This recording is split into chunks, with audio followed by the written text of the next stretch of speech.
quadratics mixed with a linear, and then maybe two quadratics or some other things. We'll get more systems going on, but we're going to start out with just linear equations, which is what you did in Algebra 1. So systems of linear equations. All right. The first thing we want to talk about is checking a solution. Before we even talk about finding a solution, let's talk about checking a solution to see if it is the correct solution for a system of equations. So first example, example A will be, is 3, -2 a solution to the system? Yeah. Awesome.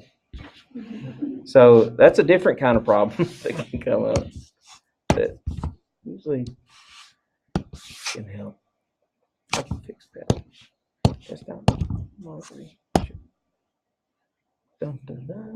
Yeah, we're back up there. Thank you for letting me know. So if you ever see it not coming up there, and let me know that, like again, or let me get, good old fun technology. When it works. All right.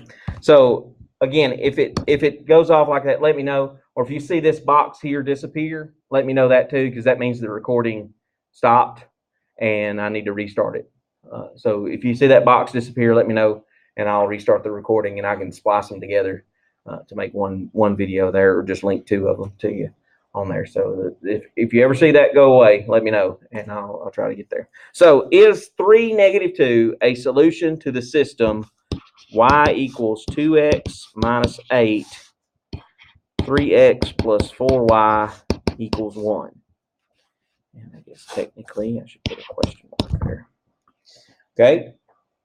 So for that to be a solution to that system, what does it have to do? In which equation? Both. Has to work in both of them for that to be the correct solution for the system. So what we need to do is take this ordered pair and plug it into both of these equations, test it out, see if it's true. So what's the 3? It's x, and -2 would have to be y. So make sure when you plug in those in that you're plugging them in the correct place. So for the first equation, we're plugging in -2 for y, and then 2 times 3 minus 8. And when we work that out, the right-hand side has some work to do. 2 times 3 is 6. 6 minus 8 would be -2. And does -2 equal -2? Yes. So it works in the first equation. We need to see if it works in the second equation, because it's very possible that that ordered pair works for this equation, but it does not work for the second one. It has to work in both to be a solution to the system. So we're plugging in 3 times 3 plus 4 times -2 and deciding, does that equal 1? So it'd be 3 times 3 is 9. 4 times -2 would be -8. 9 plus -8 is 1. 1 is always equal to 1. So it checks in both equations. So the answer to our question is yes, it is a solution to that system. If it doesn't work in only one of them, then it's no. It has to work in both of them to be a solution. So all you got to have is one of them failing, and it's not a solution to the system. Okay, so it either is or is not. There's no in between there. Okay, so anytime you want to check a solution, or they ask, is this the solution to the system, you can check it that way. You don't have to go through the algebraic method of solving the thing. You can just plug it in and check out of that. That's the kind of the gist of that. So we're doing a little bit of that today. Other thing is graphing. We're going to talk about graphing equations. We did a little bit of practice with that the last couple of days. Graphs of a system. Linear equations. When we're graphing systems, XY coordinate plane, there are three scenarios that can happen. One of those scenarios is that you have two lines that cross. How many solutions are there when the lines cross like that?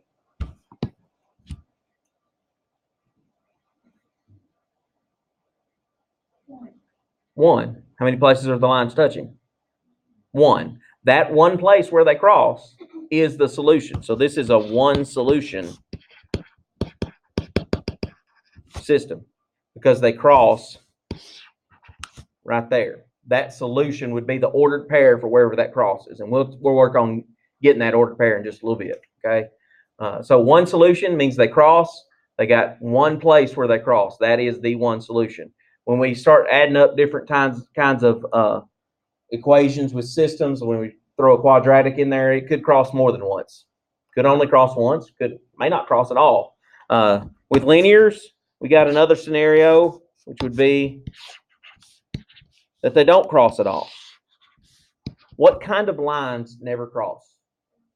Parallel lines. So that would be you've got this line and then a line that's parallel to that. That's an example where there are no solutions.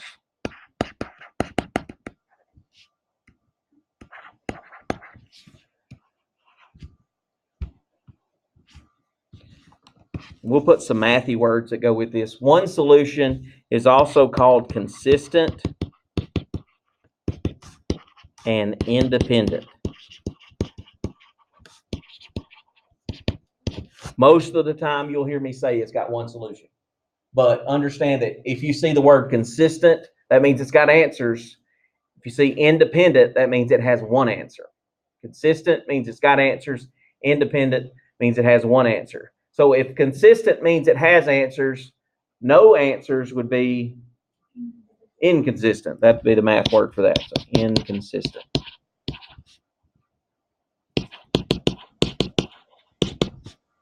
Okay.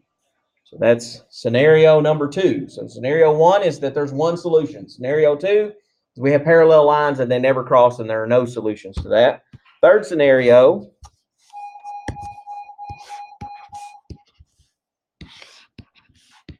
we have two lines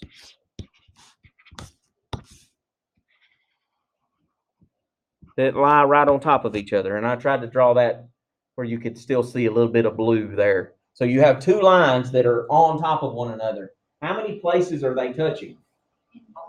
An infinite number of those. So infinitely many solutions is what we called that in Algebra 1. Infinite. Yes, sir.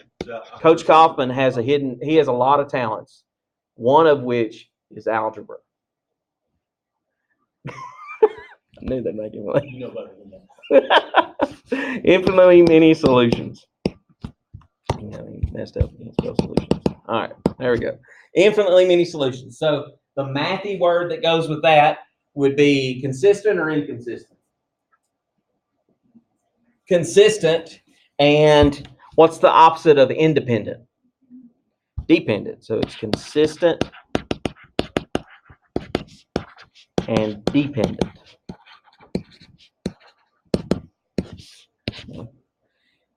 If things are independent, they go their own way, right? So consistent means they have one place where they come together and then they go their own way, other way for consistent and independent. Consistent and dependent, if somebody's dependent on another person, then they go everywhere they go, right? That's kind of the general sense of that. So consistent means we have answers. Dependent means we have an infinite number of solutions, and everywhere the blue line goes, the red line goes with it. So that's where. So you're going to hear me say one solution, no solution, or infinitely many solutions most of the time. But sometimes you will see these words: consistent, independent, inconsistent, or consistent and dependent. So just keep that in mind as you go along. That you might see those words used instead. So those are the three scenarios that can happen with any system of equations, linear equations anyway. You could have one solution, no solution, or infinitely many.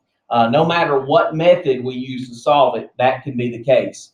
These are the representations of graphing, what they look like on a graph if they have those particular scenario is happening. Let's look at kind of a brief example of something already graphed for us. So it says name the solution.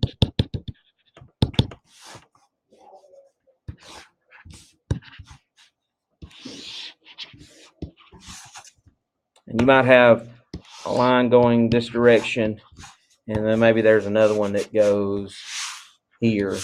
And they've told us that this ordered pair is 5, 4.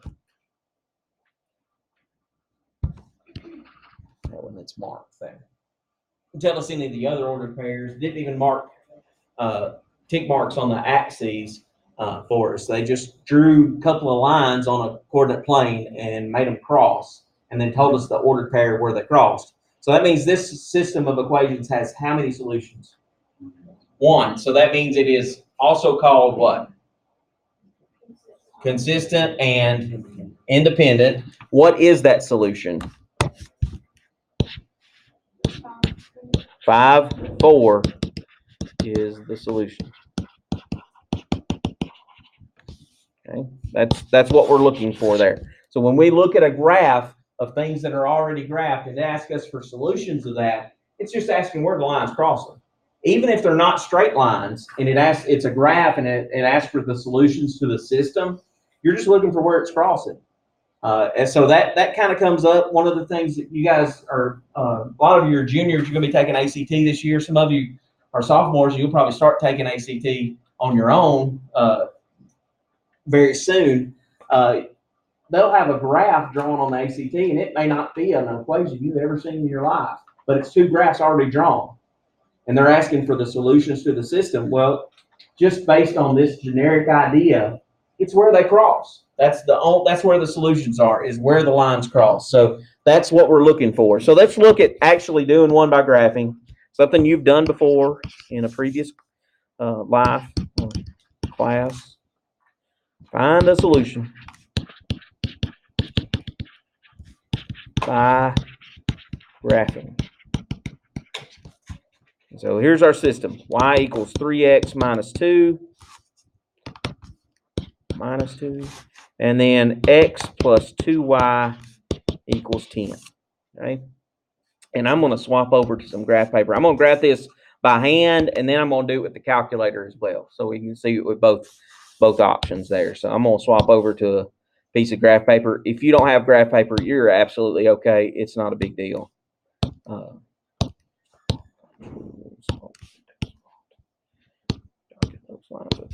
Better.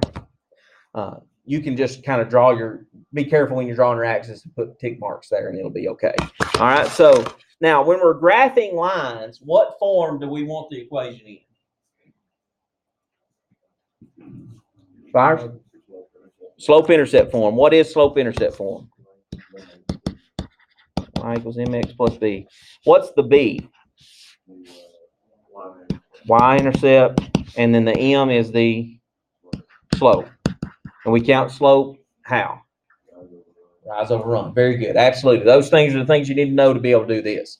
All right. So if we're going to graph these things, draw myself a little coordinate plane here. Let's do that in black. Let's redo. There's the y-axis. X-axis. All right. So that first equation is y equals 3x minus 2. Is that in the right form? Yeah, it's already in slope-intercept form. So I'm going to graph it. I'm going to use a blue pen to graph it, just so if we need to talk about one, we say, hey, the blue one is what's it doing right there. Okay, so where do I start to graph that blue one? At minus 2 on what axis? The y-intercept. So we're going down to negative 2 right there and putting our first dot. What's the slope? 3. So we're going to go which direction? Up 3 and to the right 1.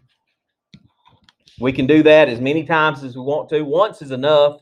I usually, if I'm doing systems, I'll do it a couple of times just because it helps me draw a straighter line, and it just makes it a little bit more precise.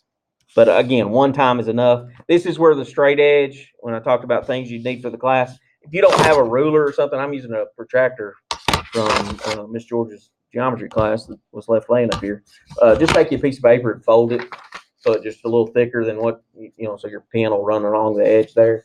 It works just fine. That's all you need is a straight edge. We're not measuring anything. So I think when I was in high school, I went through using my driver's license for most of the time because it was long enough to get most of the pictures.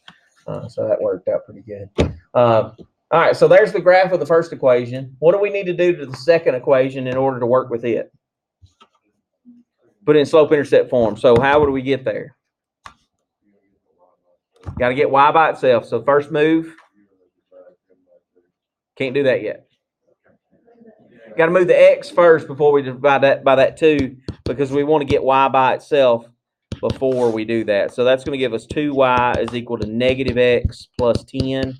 If you wrote 10 minus x, that's technically the same thing. It's not necessarily slope-intercept form, but it's mathematically it's the same thing. As long as you remember slope is in front of x, you'll be okay. Next step would be what Byers said, divide by 2. That's what we want to divide everybody by 2 here, not just the 10. So I'm going to divide by 2. And there's y by itself now. What's the slope? Negative 1/2. And I usually write it like that. If you wrote negative x over 2, that's the same thing. Because there's an understood what in front of that x right there. A negative 1 right there. So that's why it's negative 1/2 out of that. And then 10 divided by 2 would be 5. So now we have this guy in slope-intercept form, and we can go and graph that. So where do we start? 5, 1, 2, 3, 4, 5. And in what direction do we go for that negative 1/2 slope? Down 1, right 2. And the good news is I run right into that blue line right there, and I don't have to count it any further than that. I know that that's where they're crossing at. How did I know that they were going to cross before I even graphed the second one?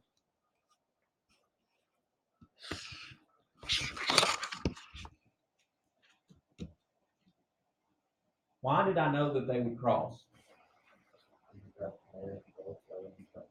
Yeah, the one had a positive slope, one had a negative slope. We know that can't be equal. What happens if the slopes are equal? What are the lines?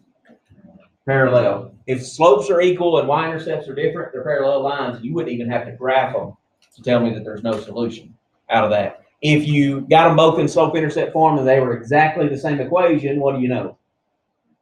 Infinitely many solutions. You don't have to graph it then either. So keep that in mind as you're doing this. There's shortcuts that can save you time out of that. So our solution is where they're crossing. So what is that ordered pair where they're crossing there? 2, 4. How can I verify that that's the correct solution?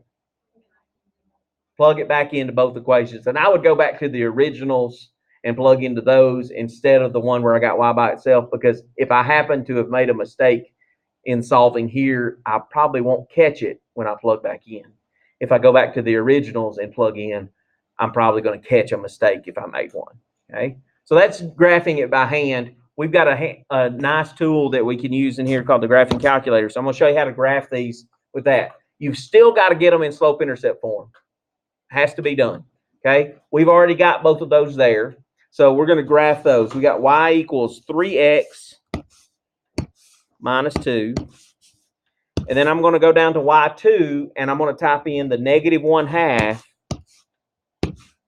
x plus 5. Okay. When you're graphing with the graphing calculator, remember we're hitting the y equals button to get to this menu so that we can type them in. To get the x that I got there, let's go back and retype that so I step through that. 3 and the x is right beside alpha. You can also hit alpha and then this button here, the store button, but it's quicker just to use this. This is the designated place for x. It's used enough that they gave it its own button. So I'm going to use that x and then minus 2. And then on the second equation, you just press the down arrow to get there, and you're just typing in negative 1 divided by 2. That gets you the negative 1/2, and then it says times x plus 5. Make sure that your calculator doesn't have one of these plots darkened in. when you're going to graph. If it has one of those darkened in, it would look like that. That's what darkened in means. Okay, that's a stat plot. We'll use that some later on in the class.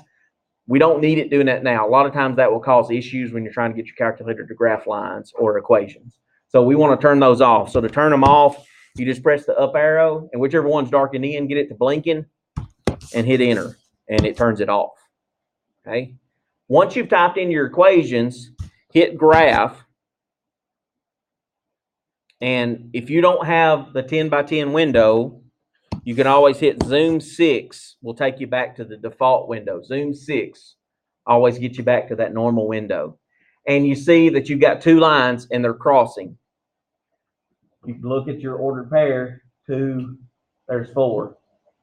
So it's the exact same one we found there out of that. So you can get the graphic calculator to graph the lines for you. It also has a tool that can help you if you hit second or you don't have to hit second, excuse me. Just hit trace. And if you think 2, 4 is the answer, if you hit 2 and hit enter, it'll take you to that spot. And you're like, oh, yeah, it's blinking at the right spot. That is the exact answer. That's at the right spot. So you can hit trace and pick any X value you want to see what the Y value is for it out of there. So, all right. Now, so that's graphing with the calculator, kind of an intro to that. We'll get to doing more of that later on with lots of different other kinds of equations, okay? So remember, parallel lines have what? The same what? Same slope, and that tells us that there's no solutions to those. Okay, so solving by graphing, wonderful way of doing things, but probably not the most friendly when they don't cross on a nice corner of the graph paper. Like 2, 4 was a nice place, but what if they were just a little bit to the left or to the right of that? It's hard to estimate what that would be. So algebraic methods are a better or more powerful way of solving systems. So we're going to solve algebraically.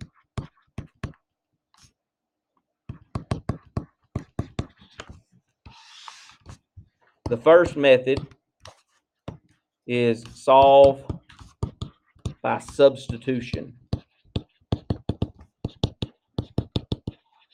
If you had Coach Mac for Algebra 1, he's a big substitution guy. He really likes using it a lot. And it works perfectly fine. I'm more of an elimination kind of person, but in Algebra 2, you need to know how to do both.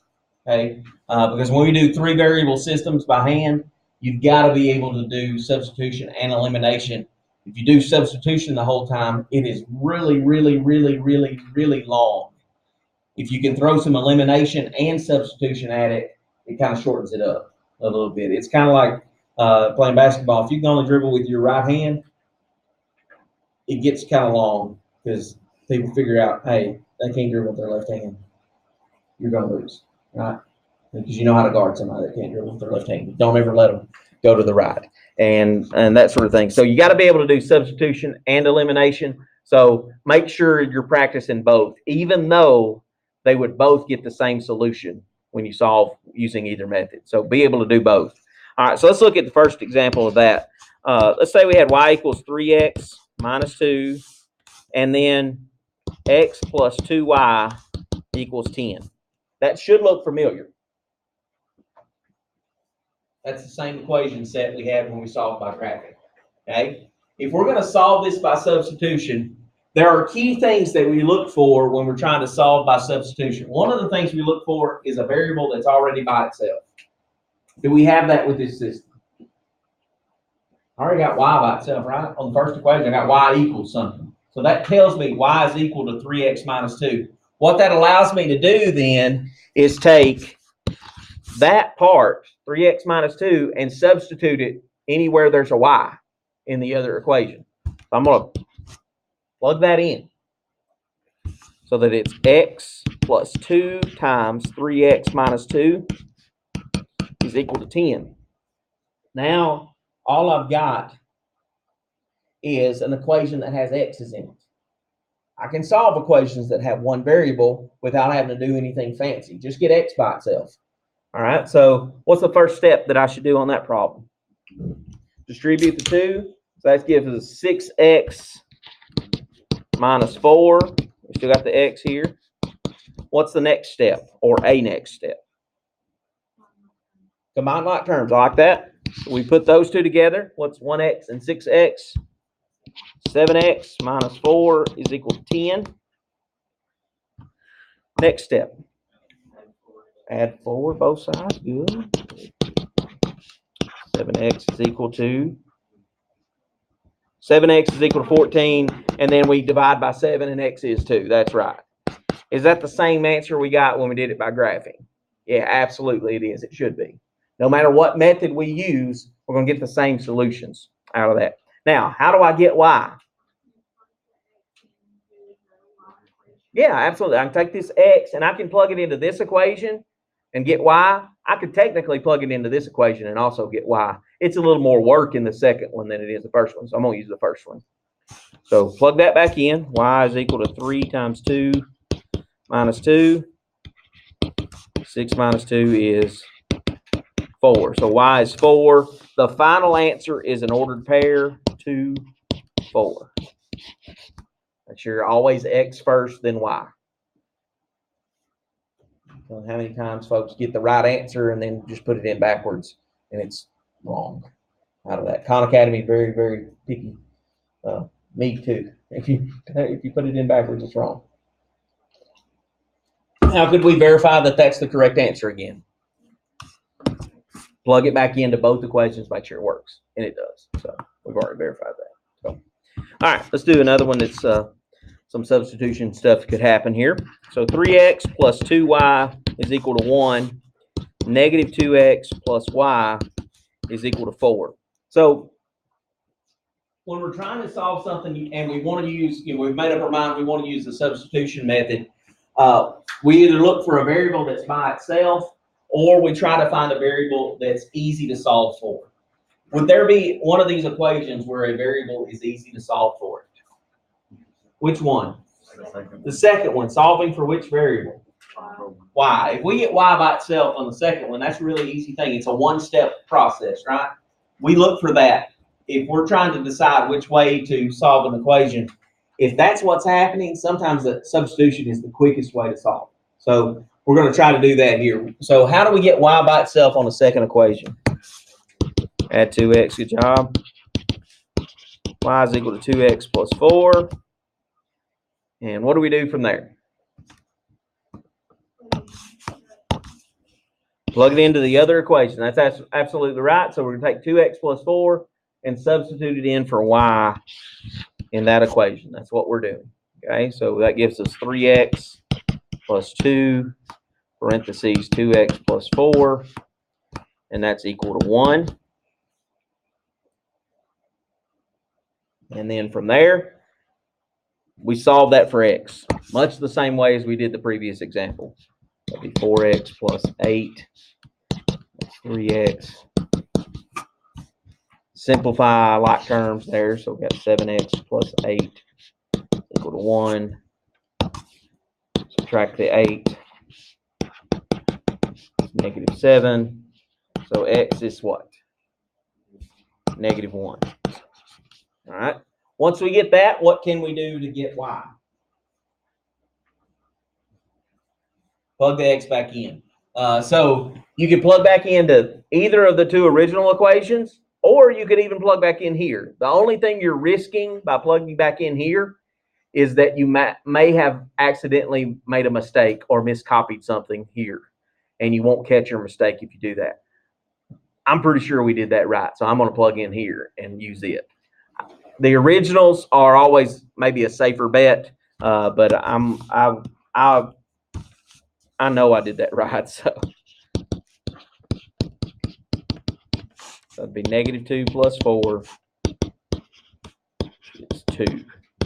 So y is 2. So our ordered pair for the answer is negative 1, 2. Make sure you get in the right order. All right. So substitution. Look for a variable that's easy to solve for. Doesn't always have to be y. That's what we're most used to solving for. But sometimes if it's a plain X there, solve for X and use it. It works the same way. You just get a different variable first. All right. So be on the lookout for things that make substitution easier. The easier method to choose. Okay. Let's do one more equation system using substitution, and then we'll get some elimination. And go from there. All right. So here's the system, and we want to try to use substitution on this one. Elimination would also work, but we've made up our mind. We want to try this by substitution just to get the practice doing that. So, which equation would be easiest to solve for a certain variable? The bottom one. Why is it easier than the top? Because y is almost by itself. It's just plain y there, right? So we only have one step to do. Where the top one, we'd have to do at least 2 steps to get one of the variables by themselves. So solving that, add 4x. There's y is equal to 4x plus 3. What do we do with that? Plug it in the y for the first equation. So 12x minus 3 parentheses 4x plus 3 equal to negative 9. Be careful with signs, sign mistakes. Most common mistake in every math class, from basic pre-algebra stuff all the way through differential equations or thermodynamics and things that you would take in an engineering thing. Sign mistakes are the most common mistakes, so be careful. So when you distribute, what are you distributing? Negative 3. So it's negative 3 times 4x and negative 3 times 3. So that'd be negative 12x and negative 9. What happens when we try to combine like terms here? They cancel each other out. 12x minus 12x is nothing. It's 0. And we have negative 9 equal to negative 9. Does negative 9 always equal negative 9? Yeah, that's a true statement. Because that's true, we know that this system has infinitely many solutions.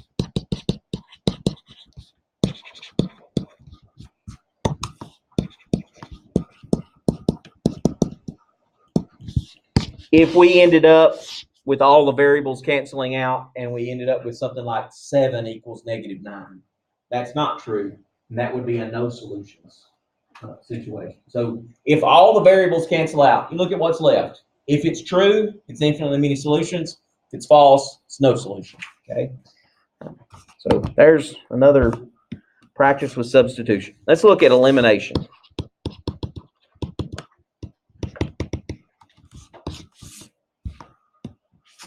Elimination, it's my personal favorite for the solving of systems. 4x plus 5y equals 4. We'll start out with a super easy one, where we got a system that has some similarities to it with key differences.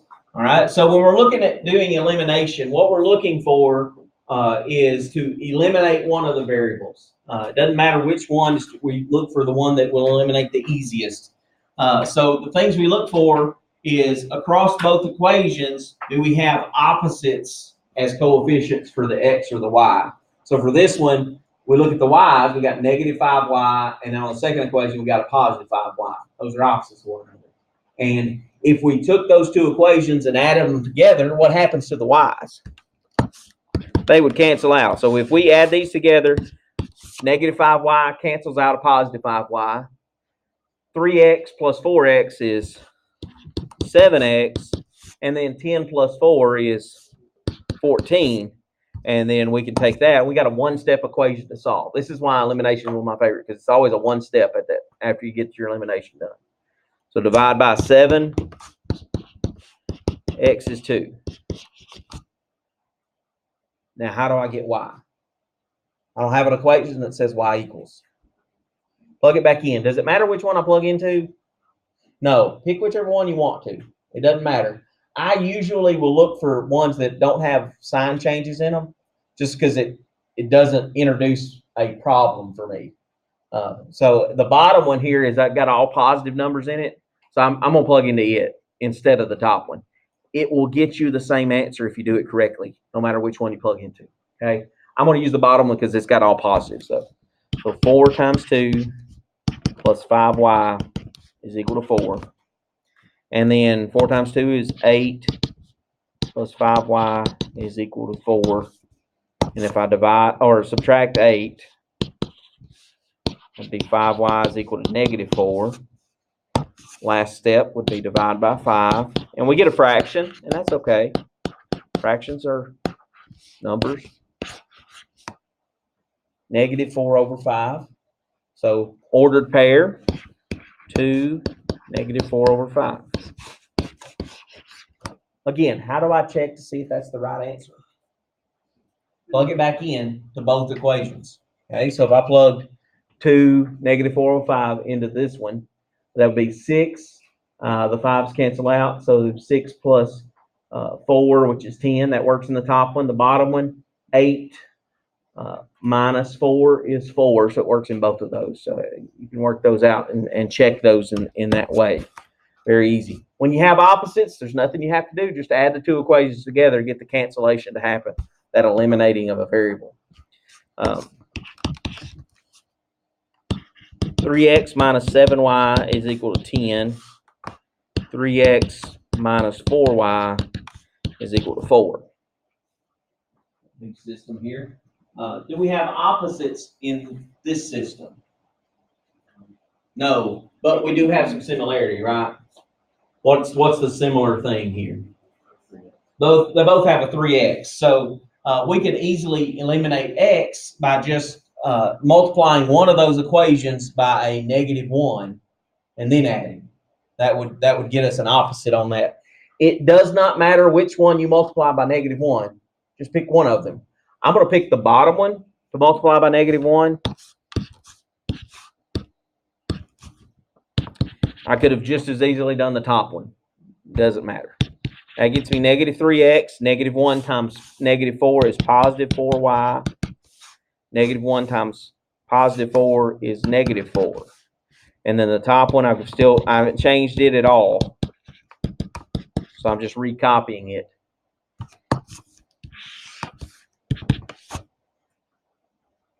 And some of you may be to the point where you can do some of this stuff in your head and just work it out. And I'm okay with that.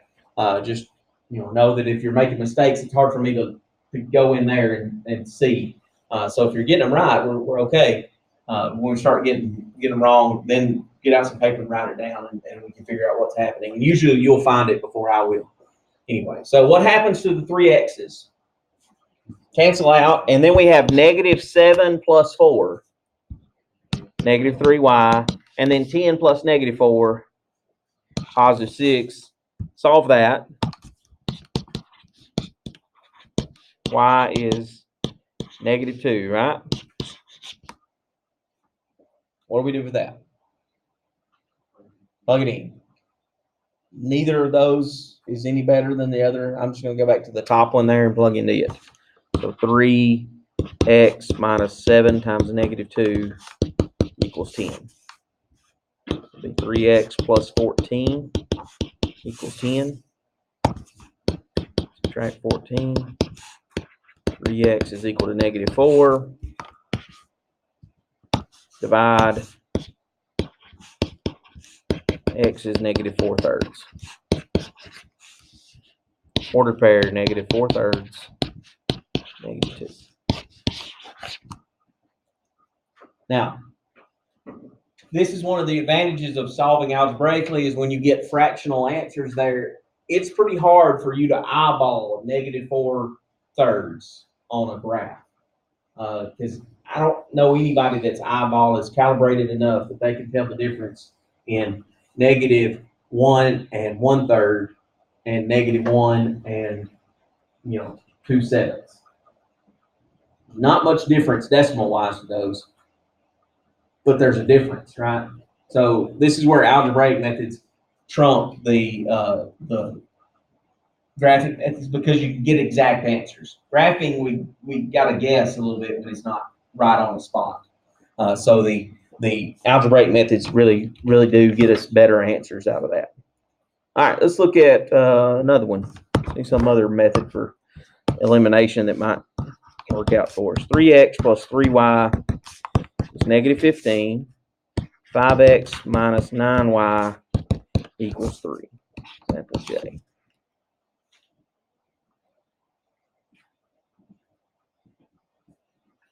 I realize most of you have done this in Algebra 1. You may be bored, but we can all use a refresher time to time. Take advantage of an easy day. Something you already know. So this one is a little different than the other two. We don't have the same number in front of x or the same number in front of y to do an elimination with. Could we turn one of those into the same number?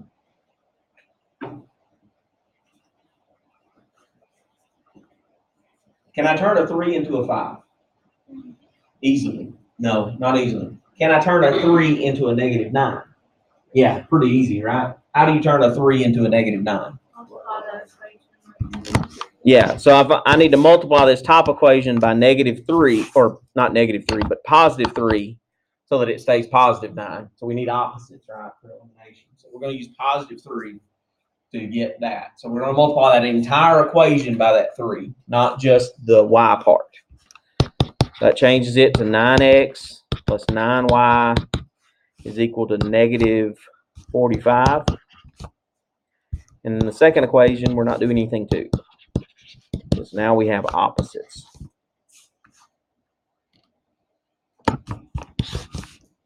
When we add, the y's cancel. They're eliminating one another.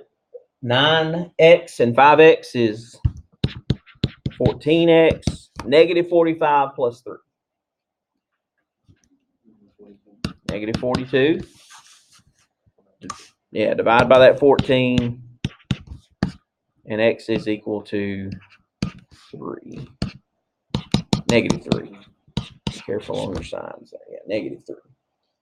And then we take that and plug it back in to get y. Doesn't matter where you plug that into, just pick one. I'm just going to go to the top one.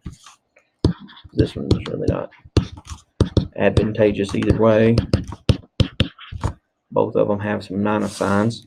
So that'd be negative 9 plus 3y plus 9. Negative 15 plus 9 would be negative 6. Y is negative 2. Negative 3. Negative 2. Ordered pair, remember, is our final answer out of that. Just going to finish off with an ordered pair. Unless they're only looking for one variable, and then you don't have to do the ordered pair. But most of the ones that I'm going to ask you to do, Khan Academy is going to ask you to do, they're asking for an ordered pair. Okay. Example K, 8x plus 9y is equal to 15. 5x minus 2y is equal to 17.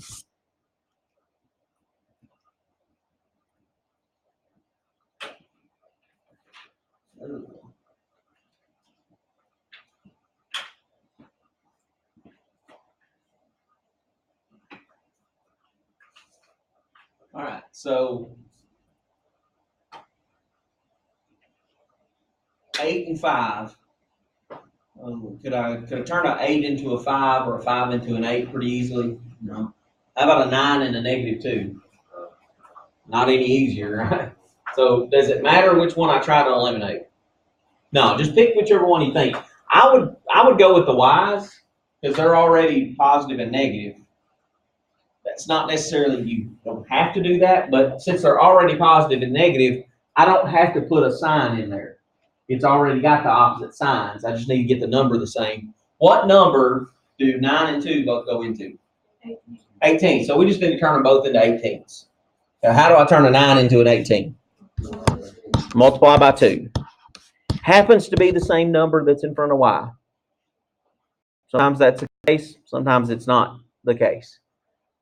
What do I need to multiply -2 by to turn it into -18? 9. Change those equations over. So that'd be 16x plus 18y is equal to 30. And then 9 times 5 is 45. And minus 18x, or 18y, excuse me.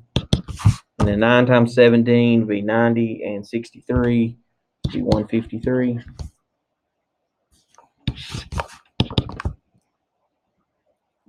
Because 9 times 10 is 90, and 9 times 7 is 60.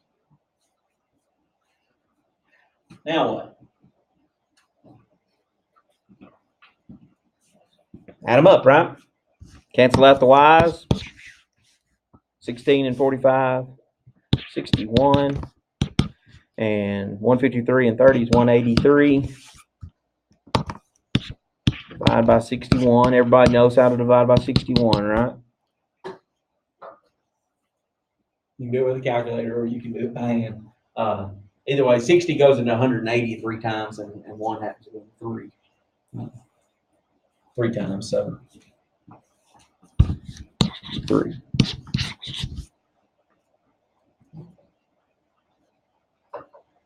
And so x is 3. Let's get y. I'm going to go to the top one.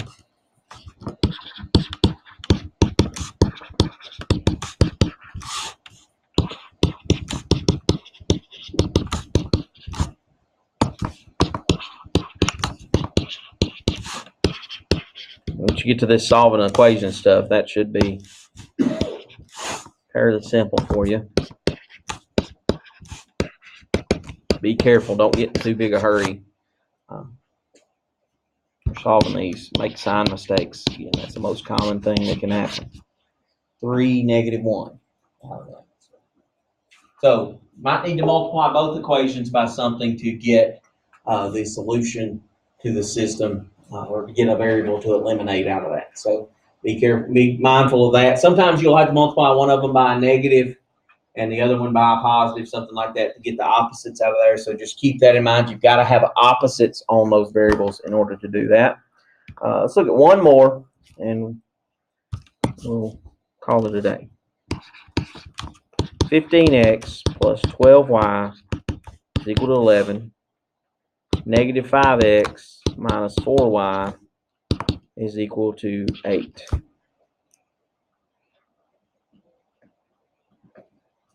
There's our system. We want to solve that. We'll try to use elimination here to solve that.